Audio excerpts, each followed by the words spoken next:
What if the most decisive weapon of World War II wasn't a bomb or a tank, but a dead body? In 1943, Allied intelligence devised a plan so bizarre, so audacious, it felt like fiction. They took a man who had already died and gave him a mission that could save hundreds of thousands of lives. This is not a spy novel. This is Operation Mincemeat. The following story is a true account of historical events. It contains descriptions of warfare and the macabre nature of the deception, which some viewers may find disturbing. Viewer discretion is advised. To continue producing these deep dives into history's most unbelievable stories, your support is the fuel that keeps this channel alive. Please take a second to like, subscribe, and hit the notification bell. The year is 1943. From the icy shores of Norway to the warm beaches of Greece. The continent is crushed under the Nazi boot. It is festing Europa, Fortress Europe. Lied planners in London stare at their maps, and the problem is brutally simple. To win the war, they must breach the fortress. The soft underbelly of Europe, as Churchill called it, is Italy. And the gateway to Italy is Sicily. But it's a gateway guarded by over 300,000 German and Italian troops. Under the command of two brilliant generals, Albert Kesselring and Alfredo Guzzoni, they are waiting. They are ready. A direct assault would not just be a battle, it would be a suicide mission. But while the generals planned for battles with tanks and ships, another war was being fought in the shadows. A war of whispers, secrets, and deception. The idea for what would become Operation Mincemeat didn't come from a general, but from a memo. A document written years earlier by Rear Admiral John Godfrey and his young, imaginative personal assistant, a man named Ian Fleming. Yes, that Ian Fleming. In a list of bizarre ideas for deceiving the enemy, known as the Trout Memo, suggestion number 28 was to drop a dead man with false papers on his person from an aircraft. It was a crazy idea, an idea from a future spy novelist. And in 1943, it was the only hope they had left. The plan needed a silent hero, a man who could tell a convincing story of a British officer whose plane had crashed at sea. The cause of death had to be consistent with drowning or hypothermia. There could be no signs of violence, no suspicious trauma. The search began in the cold, sterile morgues of London, led by intelligence officer Ewan Montague and pathologist Sir Bernard Spilsbury. It was a grim task. After weeks of searching, they found him. It's not a soldier, but a homeless man named Glyndwr Michael. He had died in obscurity after ingesting rat poison. The poison created internal bleeding that could be mistaken for the effects of a high-pressured water crash. It was a tragic, lonely end. But it was about to give his life a meaning that would echo through history. They had their man. Now they had to give him a life. A completely believable, detailed, and utterly fictional life. Glyndwr Michael was reborn as Major William Bill Martin of the Royal Marines. He was given an identity disc, a St. Christopher's medal, and a wallet. But this was no ordinary wallet. It was a masterpiece of storytelling. Inside, they placed love letters from his fictional fiancée Pam, complete with a photograph of her. They added ticket stubs from a recent London theater show, a letter from his angry father, a bill for an engagement ring. Every item was a breadcrumb, a piece of a puzzle designed to paint a portrait of a real, breathing, loving man. A man with debts, with a future. A man whose death would be a tragedy, whose briefcase would be a treasure. The The pocket litter was the bait. The briefcase contained the kill. But inside, there were no obvious top-secret stamped documents. That would be too suspicious. The deception was far more subtle. The centerpiece was a personal, handwritten letter from a high-ranking general in London. Sir Archibald Nye, to General Sir Harold Alexander, the commander in North Africa. In this informal letter, Nye casually mentioned sensitive information, as if sharing news with a trusted colleague. He complained about the difficulty of sourcing landing crafts for the upcoming invasions, plural. He then explicitly named the real targets, Greece and Sardinia. Sicily, he wrote, was merely a diversionary target. It was a masterpiece of psychological warfare, designed to be discovered, not delivered. With the lie crafted, the final grim preparations began. In a cold, secret room in London, Montague and Chumley undertook the strange, intimate task of dressing their silent hero for his final mission. They struggled to put on his boots. They carefully attached the briefcase chain to the belt of his trench coat. Everything had to be perfect. Finally, the body of Glyndwr Michael, now Major William Martin, was sealed inside a special steel canister, packed with dry ice. Before closing the lid, Montague leaned in and recited a passage from the 39th Psalm. I will keep my mouth with a bridle. I held my tongue and spake nothing. It was a farewell and a final instruction.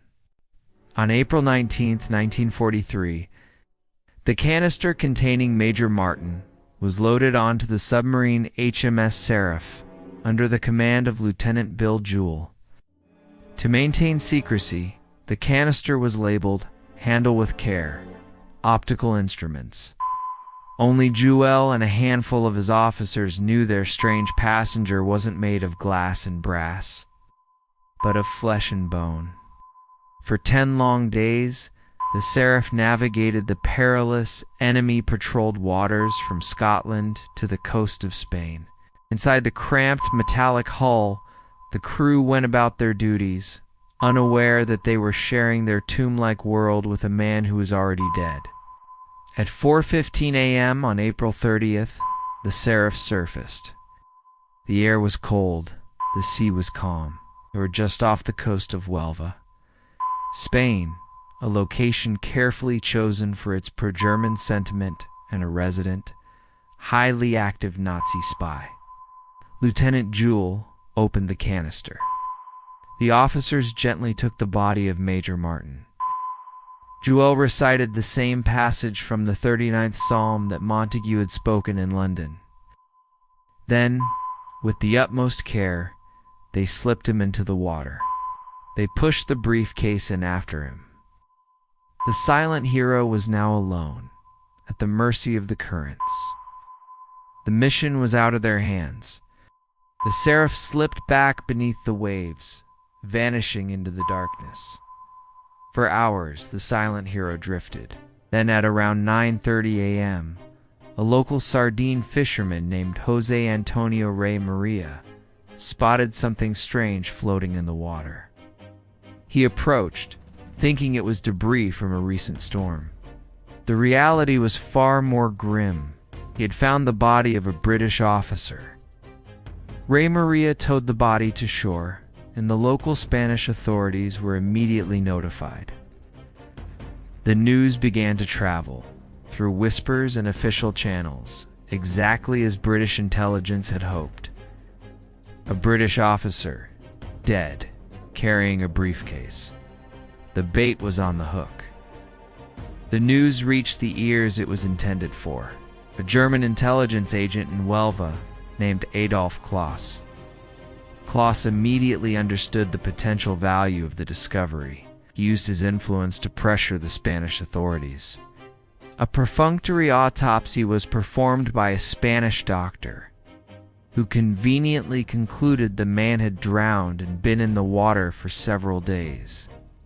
Crucially, the Spanish agreed to delay returning the officer's personal effects to the British. This was the opening the Germans needed. In a secret location, Claus's agents carefully steamed open the envelopes, photographed every single word of every document, and then meticulously resealed them. The package was sent to Berlin, directly into the hands of the German High Command. The photographs of the documents reached the FHW in Berlin, German military intelligence for the Western Front. Initially, there was skepticism, but then they analyzed the pocket litter. The love letters from Pam, so full of emotion. The stern letter from a worried father, ticket stubs, the overdue bills. The Germans concluded no intelligence agency in the world would have the foresight to create such a deep, human, and flawed character. These personal effects were the proof they needed. They certified the documents as genuine. General Alfred Jodl, Hitler's chief of operations, read the report. The bait wasn't just swallowed, it was being savored. On May 14th, the documents reached the highest possible authority, Adolf Hitler himself. In a meeting with his high command, he examined the intelligence. The meticulous details, the personal touch. It was all too perfect to be a lie. Hitler was completely convinced. All other indications, he declared, are diversionary measures. He made his decision. He ordered elite panzer divisions to be moved from France, not to Sicily, but to Greece. He commanded the fortification of Sardinia and the Balkans. He diverted naval forces, aircraft, and 2 entire armored divisions away from the real target. The dead man had spoken, and the Führer had listened. On the night of July 9th, 1943, the largest amphibious invasion in history until that point was launched. Operation Husky. Over 160,000 Allied troops sailed for Sicily. They expected a slaughter. They braced for a wall of fire from fortified German positions, but the beaches were eerily quiet. The panzer divisions were in Greece. The Luftwaffe was defending Sardinia. The Allied soldiers were shocked by the weakness of the resistance. Sicily fell in just 38 days, far faster than anticipated. The deception had been so complete that when the Allies found the briefcase and it was returned to London, Winston Churchill sent a jubilant secret message to his intelligence team.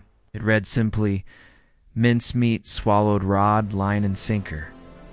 The deception is estimated to have saved over 40,000 Allied and German lives.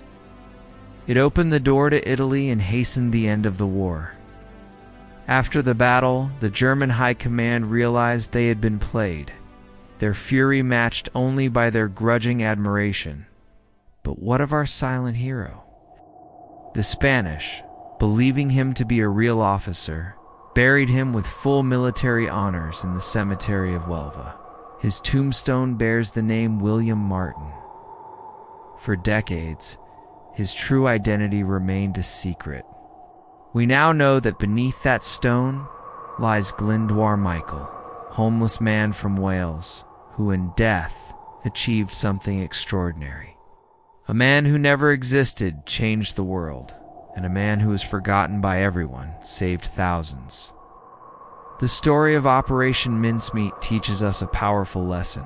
Sometimes the most decisive weapon isn't the loudest bomb, but the quietest whisper.